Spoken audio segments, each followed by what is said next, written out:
Okay, en hurtig guide til Lyvora, hvad det er, hvordan det virker, og hvad du faktisk kommer til at betale.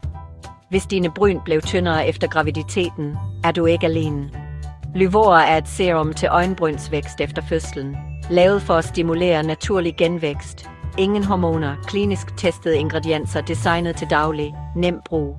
Her er salgstalen. Påfør med en dreje- og rulleapplikator op til 3 gange om dagen. Mærket siger, at de fleste ser synlige ændringer på omkring næsesdage. 9,4% bemærkede tykkere bryn.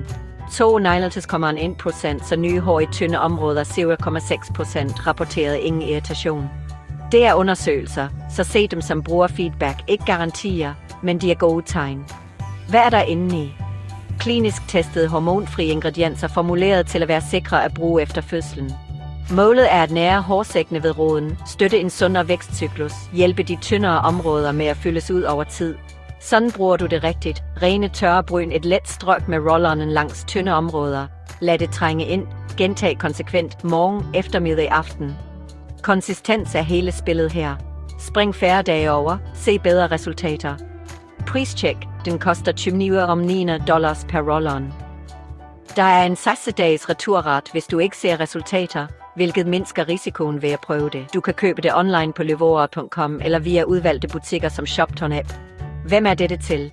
Enhver, der oplever tyndere bryn efter fødslen, som ønsker en simpel rutine og en ren, hormonfri tilgang.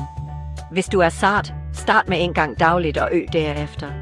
Min hurtige vurdering. Klar brugssituation, enkel påføring, fair pris, garantien hjælper. Hvis bryn er et problem efter graviditeten, er det en nem prøvetur. Bare forpligt dig til 0 dages perioden. Hvis du prøver det, tag før- og efterbilleder hver anden uge. Du vil opdage fremskridt, du måske overser i hverdagen. Det var Lyvora gennemgangen. Pris.